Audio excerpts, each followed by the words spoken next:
नमस्कार, मैं आनंद शर्मा लेकर आया हूं आपके लिए मौसम विभाग से नवीनतम मौसम की जानकारी। आइए देखते हैं पिछले हफ्ते मौसम कैसा रहा और अगले 2 हफ्ते में मौसम कैसे रहने वाला है।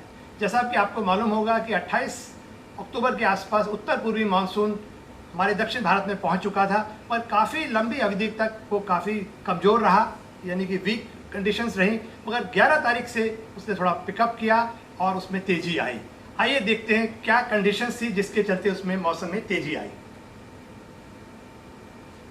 जैसा कि आप देख रहे हैं इस चित्र के माध्यम से कि आपके यहाँ एक ईस्टर्ली वेव थी, यानी कि जो ईस्ट से वेस्ट की ओर मूव करती है, और उसकी आप देख सकते हैं 7 तारीख के आसपास ये साइक्लोनिक सर्कुलेशन बना हुआ था और ये उत्तर पूर्वी दिशा में आगे को बढ़ा और 9 तारीख को ये यहाँ स्थित था। उसके बाद जैसे जैसे ये आगे को बढ़ा तो ये ट्रफ की रह गया बन के, और मगर इसका एम्पलीट्यूड बढ़ता गया, और जैसे जैसे इसका एम्पलीट्यूड बढ़ा तो हमारे पूरे भारतवर्ष में जो है पूर्वैया आ गई, यानी कि ईस्टर्लीज आ गई। और उसका ही कारण भी था कि हमारे जो न्यूनतम तापमान है उसमें भी बढ़ोतरी हुई।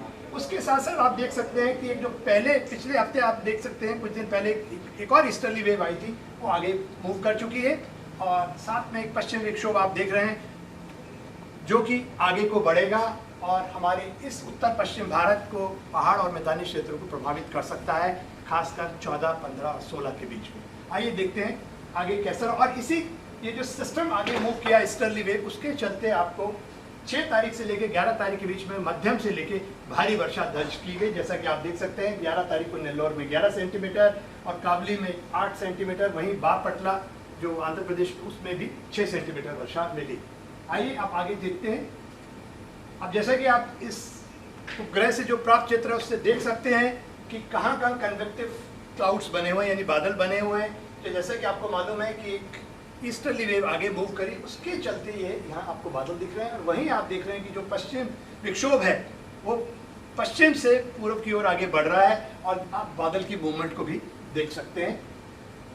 और यही ये चित्र आपको दर्शाता है कि किन क्षेत्रों में आपको पिछले हफ्ते वर्षा मिली। तो जहाँ तक आपका सवाल है, जो हमारी ईस्टर्ली वेव थी उसी के चलते दक्षिण भारत में जो हमें वर्षा मिली थी। और अब बात करें तो हमारे जो 11 तारीख को जो हफ्ता समाप्त हुआ है उसमें वर्षा का वितरण कैसा रहा, तो आप देख सकते हैं कि ज़्यादातर क्षेत्रों में वर्षा नहीं है, यानी कि सामान्य से वर्षा कम रही।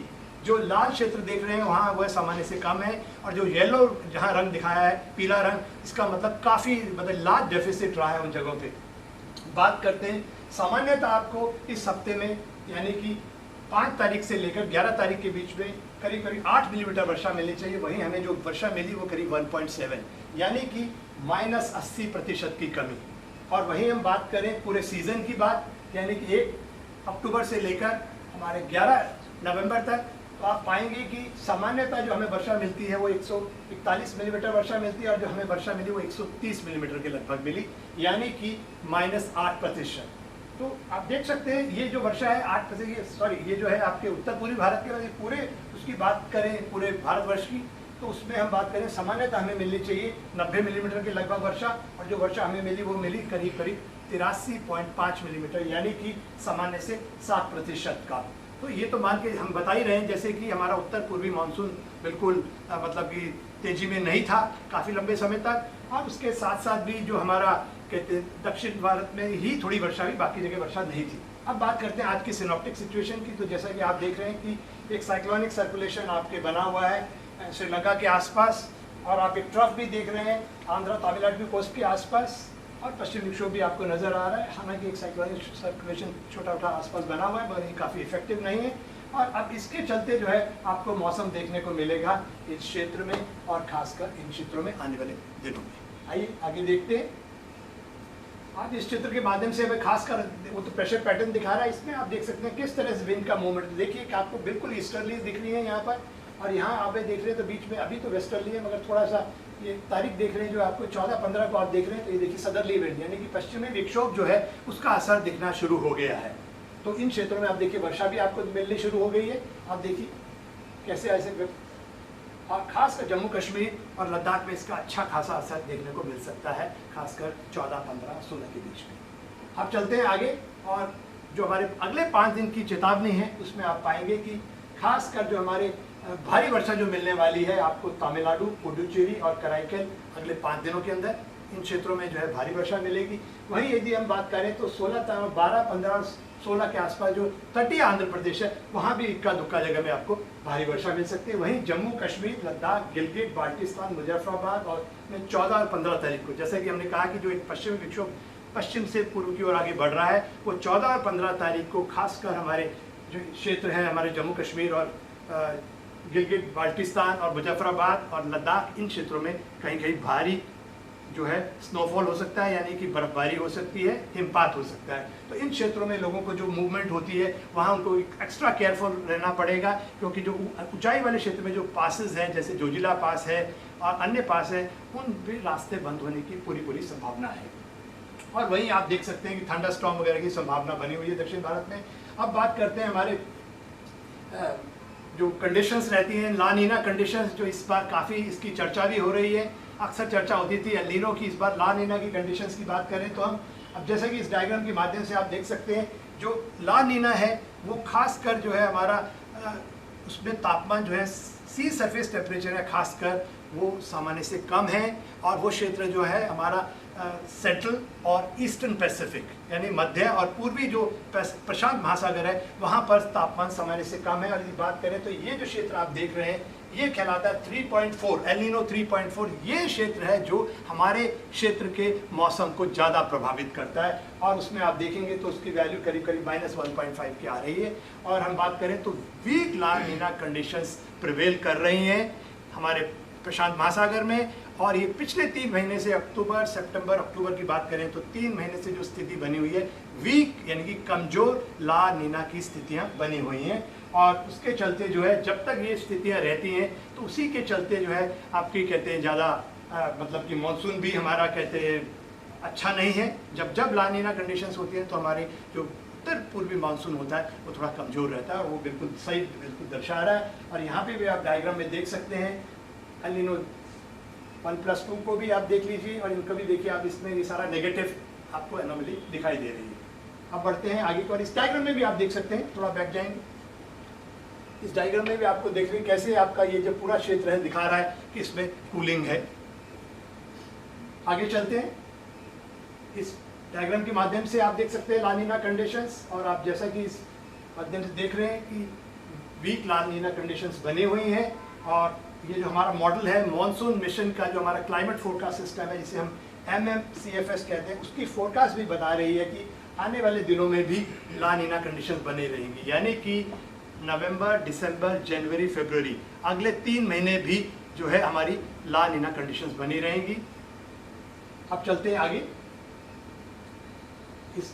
अब बात करते हैं ला नीना कंडीशन से आते हैं हमारे प्रशांत महासागर से हम चलते हैं हमारे इंडियन ओशन में, यानी जो हमारा इंडियन ओशन है। और इंडियन ओशन में भी हम जो इंडियन ओशन डाइपोल की बात करते हैं, जब इंडियन ओशन डाइपोल यानी कि पॉजिटिव होता है, यानी कि हमारे जो पश्चिमी हिस्सा है इंडियन ओशन का यदि वो गर्म रहता है, वार्म होता है पूर्वी हिस्से के, तो ये जो है खासकर हमारे यहाँ फेवरेबल होता है। मगर जब कहते हैं हमारा वेस्टर्न पैसिफिक ठंडा रहता है तो वो नेगेटिव रहता है IOD। बट फिलहाल जो कंडीशन जिस तरह से आप देख रहे हैं तो इंडियन ओशन जो डाइपोल है वो बिल्कुल न्यूट्रल कंडीशंस है, और जो हमारा मॉडल भी इंडिकेट कर रहा है कि आने वाले समय में भी ये न्यूट्रल कंडीशंस बनी रहेंगी। आप इस डायग्राम में देखते हैं Madden Julian oscillation. Madden Julian oscillation को जो है इसके 8 फेज होते हैं पूरे, मतलब उसमें पूरे वर्ल्ड को यदि हम देखें तो अब जैसे इसमें दिखा रहा है आपको phase 1, phase 2, phase 3, phase 4, 8 phase है। मगर इसमें से जो फेज 2, 3, 4 और 5 है ये मुख्यतः हमें प्रभावित करता है जब ये इंडियन ओशन या हमारे कहते हैं बंगाल की खाड़ी में होता है, या फिर उससे आगे जो मलेशिया वगैरह का जो मैरीटाइम कॉन्टिनेंट्स है उनके आसपास रहता है, यानी कि फेज 5 में भी। तो इन क्षेत्रों में जब ये रहता है तो हमारे यहाँ के मौसम को प्रभावित करता है, इंस्टेबिलिटी बढ़ा देता है। इंस्टेबिलिटी बढ़ती है तो कन्वेक्टिव एक्शन जो होता है और उससे जो है वर्षा में बढ़ोतरी होती है। तो फिलहाल जैसे हम बात कर रहे हैं तो जो पहला हफ्ता है यदि हम देखें तो MJO will become favourable after week 1, यानी कि 1 हफ्ते के बाद जो है हमारा MJO है मैडन जूलियन ऑसिलेशन जो है एक्टिव फेज में आने वाला है। और ऐसा होता है तो हमारे जो है खासकर कन्वेक्टिव एक्टिविटी बढ़ेगी और वर्षा में भी खासकर उत्तर जो है हमारा इंडियन ओशन उसमें कन्वेक्टिव एक्टिविटी और वर्षा में बढ़ोतरी हो सकती है।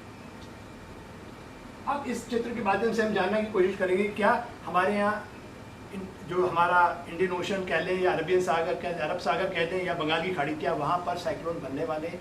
क्योंकि ये सीज़न जो रहता है नवंबर का, अक्सर उसमें साइक्लोन चक्रवात बनते हैं और हमारे क्षेत्र को प्रभावित करते हैं। मगर अक्टूबर इस बार खाली गया और नवंबर में भी अभी आप देख रहे हैं पहला हफ्ता, तो दोनों जो हमारे चाहे अरब सागर हो चाहे प्रशांत महासागर, इसमें कोई भी चक्रवात या साइक्लोन नहीं बनने वाला है। तो मछुआरों के लिए एक बहुत अच्छी राहत की खबर है। और जहाँ तक बाकी दूसरे हफ्ते की बात करें, दूसरे हफ्ते में भी अभी कोई चक्रवात जैसी स्थिति नहीं बन रही है, मगर हाँ थोड़ा सा मॉडल से इंडिकेट कर रहे हैं हमारे जो दक्षिण अरब सागर और दक्षिण हमारा जो कहते हैं बंगाल की खाड़ी, उसमें कुछ एक कम दबाव का क्षेत्र बन सकता है। उस पर फिलहाल हम मॉनिटर कर रहे हैं, उस पर वॉच रखा हुआ है हमने, और जैसे जैसे आगे सिग्नल मिलेंगे हम आपको बताते चलेंगे। अब बात करते हैं हमारे जो अगले 2 हफ्ते की हम वर्षा का पूर्वानुमान देते हैं, जिसे हम एक्सटेंडेड रेंज फोरकास्ट कहते हैं। तो उसमें भी आप देख सकते हैं कि कोई बहुत ज़्यादा एक्टिविटी नहीं दिख रही है, मगर हाँ जो हमारा दक्षिण भारत है, उत्तर पूर्वी मानसून है, अब जैसे हमने कहा कि 11 तारीख से वो थोड़ा उसमें तेजी आई है, उससे पहले वो कमज़ोर था, तो थोड़ी वर्षा इस क्षेत्र में आपको देखने को मिली। और अब आगे भी यदि बात करें तो 13 से 19 में भी आपको इस क्षेत्र में वर्षा मिल सकती है। और वहाँ जब तक जहाँ तक उत्तर पश्चिम भारत की बात है, तो एक पश्चिमी विक्षोभ है, उसके चलते जम्मू कश्मीर, हिमाचल प्रदेश और उत्तराखंड में भी वर्षा मिलेगी और थोड़ा मैदानी क्षेत्रों में भी वर्षा मिल सकती है 14, 15, 16 के बीच के अंदर। और दूसरे हफ्ते की भी बात करें तो दूसरे हफ्ते में भी कोई बहुत ज़्यादा नहीं, हालांकि एक कमज़ोर पश्चिमी विक्षोभ और दिख रहा है आपको, थोड़ा बहुत उसका असर जम्मू कश्मीर में दिखाई दे सकता है। बाकी के क्षेत्र में कोई बहुत ज़्यादा एक्टिविटी दिखाई नहीं रही है दूसरे हफ्ते में, इवन हमारे दक्षिण भारत में भी। अब चलते हैं आगे, अब बात करते हैं हमारे जो समरी की। तो जैसे कि आप देख रहे हैं जो हमारा हफ्ता है 12 से लेकर 18 नवंबर का, तो उसमें आपने देखा कि एक ईस्टर्ली वेव है, जैसे वो आगे बढ़ रही है, तो उसके चलते जो है आपको थोड़ा सा कहते हैं मौसम दिखेगा दक्षिण भारत में। और वहीं जो पश्चिमी विक्षोभ है वो भी एक बना हुआ है, तो इन दोनों के सिस्टम के चलते जो है वर्षा कहाँ मिलने वाली है, आपको कुछ स्थानों से लेकर अनेक स्थानों पे वर्षा मिलेगी। और खासकर उसमें आपको गरज चमक के साथ बौछार और वज्रपात यानी जिसे कहते हैं लाइटनिंग है, वो भी हो सकती है तमिलनाडु में, खासकर पुदुचेरी में और कराईकल, तटीय आंध्र प्रदेश, केरला, लक्षद्वीप में खासकर इस हफ्ते में। और उसके साथ साथ इक्का दुक्का जगह पे भारी वर्षा जो है खासकर तमिलनाडु, पुदुचेरी, कराईकल, तटीय आंध्र प्रदेश में हो सकती है। इन क्षेत्रों में थोड़ी सी आपको सावधानी बरतनी पड़ेगी। अब चलते हैं आगे और इसको कंटिन्यू करते देखते हैं कि जो एक पश्चिमी विक्षोभ बनने वाला है और आगे बढ़ेगा, तो उसके चलते जो है आपको कहते हैं वर्षा मिल सकती है। और थोड़ा सा चांसेस आपके ईस्टर्ली और वेस्टर्ली के इंटरेक्शन के भी बन रहे हैं। और इन दोनों के चलते जो है खासकर आपको जम्मू कश्मीर, लद्दाख, हिमाचल प्रदेश में आपको आइसोलेटेड रेनफॉल मिल सकता है और उत्तराखंड में आइसोलेटेड मिल सकता है, खासकर 15 और 16 को। और साथ साथ जो मैदानी क्षेत्र हैं, जैसे कि हमने पहले भी कहा, वहाँ पर भी मामूली सी संभावना है 15 तारीख को वर्षा की। वहीं हम बात करें अपने मध्य प्रदेश की, तो वहाँ पे भी इक्का दुक्का जगह पे हल्की फुल्की वर्षा हो सकती है 15 या 16 के आसपास। और बाकी यदि पूरी बात करें पूरे हफ्ते भर की, तो आपको ये जो हमारा उत्तर पूर्वी पेनिनसुला रीजन है, वहाँ पर जो है आपको सामान्य से ज़्यादा वर्षा मिल सकती है। और थोड़ा सा जो है हमारा पश्चिमी जो हमारा उत्तर पश्चिमी भारत का हिस्सा है, जो खासकर पहाड़ी क्षेत्र है, वहाँ पर थोड़ा सा सामान्य से ज़्यादा वर्षा मिलती है। बाकी का जो देश का हिस्सा है, या तो वहाँ पे वर्षा मतलब कि बिल्कुल नहीं होगी या सामान्य से नीचे रहने वाली है। अब बात करते हैं दूसरे हफ्ते की, यानी कि 19 से लेकर 25 नवंबर की। तो आप देख रहे हैं कि वर्षा में, जैसे कि हमने पहले भी आपको एक्सटेंडेड रेंज फोरकास्ट में दिखाया था, कि वर्षा में कमी होने वाली है और ये थोड़ी कमी आ जाएगी, खासकर जो हमारा दक्षिणी प्रायद्वीप है, जहाँ पर अक्सर आपके यहाँ वर्षा मिलती है इस सीज़न में। और जहाँ तक उत्तर पश्चिम भारत का सवाल है, तो उत्तर पश्चिम भारत में भी कमज़ोर जो है एक आपका पश्चिमी विक्षोभ मतलब कि असर दिखा सकता है, बस सिर्फ उसका असर सिर्फ जम्मू कश्मीर में दिख सकता है। और बाकी के सभी क्षेत्रों में जो है वर्षा सामान्य से कम रहने वाली है। अब बात करते हैं तापमान की। तो आप जैसा कि इसमें डायग्राम में देख रहे हैं, तापमान में तो जो ये क्षेत्र आपको दिखा रहा है हल्का ब्लूइश या ग्रेइश कलर है, तो आप देख रहे हैं उन क्षेत्रों में तापमान जो है 10 से 12 डिग्री के रहेंगे। ये न्यूनतम तापमान की बात हो रही है। बाकी क्षेत्रों में ये 12 डिग्री से ऊपर रहेंगे। और यदि हम उसकी एनोमली की बात करें, तो जहाँ आप ये देख रहे हैं इस तरह का कलर, यानी कि वो आपको वहाँ सामान्य से कम तापमान रहने वाले हैं, खासकर न्यूनतम तापमान। और यदि दूसरे हफ्ते में चले जाएं तो आप देखिए 20 से लेकर 26 में तो ज़्यादातर क्षेत्रों में देश में तापमान सामान्य से कम दिखाई दे रहे हैं हमारे इस मॉडल की फोरकास्ट में।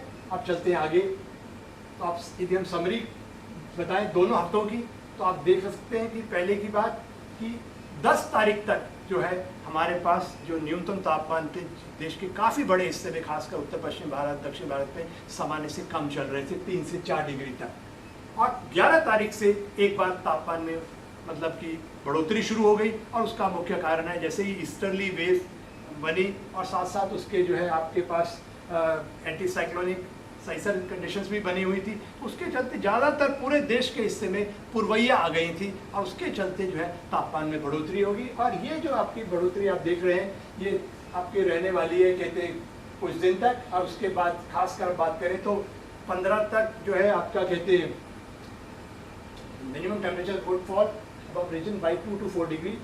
जैसे ये पश्चिमी विक्षोभ है आपका आगे की ओर बढ़ेगा, यानी कि 15 तारीख के बाद, उसके बाद से जो है आपके न्यूनतम तापमान में 2 से 4 डिग्री की गिरावट आ सकती है।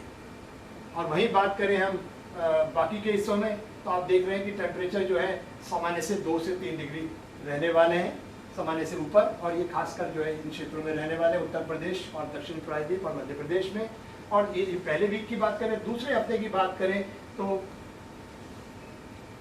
ये तापमान में जो है न्यूनतम तापमान में गिरावट देखने को मिलेगी। दोस्तों, जैसा कि आप देख रहे हैं कि इस डायग्राम के माध्यम से मौसम विभाग की ये जो जानकारी है आप हमारे वीडियो के माध्यम से ले सकते हैं। उसके साथ साथ हमारे फेसबुक पे जा सकते हैं, ट्विटर पे जा सकते हैं, वेबसाइट पे जा सकते हैं। उसके अलावा हमारे पास कुछ ऐप्स भी बने हुए हैं। मौसम ऐप है जो खासकर आप देख सकते हैं लोकेशन स्पेसिफिक, उसमें चेतावनी दी जाती है। दामिनी ऐप से आपको कहाँ कहाँ बिजली कड़क सकती है, वज्रपात हो सकता है, उसकी जानकारी ले सकते हैं। और मेघदूत ऐप जो है हमारा खासकर किसानों के लिए बनाया गया है कि उन्हें कब सिंचाई करनी है, कब फसल लगानी है या काटनी है, उसकी जानकारी आपको मिलती है। इसके अलावा अब हम 14 तारीख को दिवाली आ रही है और दिवाली जो है दीपों का त्यौहार है और पूरे भारतवर्ष में इसको बड़े धूमधाम से मनाया जाता है। तो आप सबको उसकी शुभकामनाएं, मगर उसके साथ wish you all a very safe and happy Diwali. और उसको बिल्कुल पटाखे मत जलाइए, सिर्फ दिए का त्यौहार है। हमारी परंपरा भी यही कहती है। इन्हीं शब्दों के साथ फिर मुलाकात होगी अगले हफ्ते इसी के समय, आज ही के समय। नमस्कार।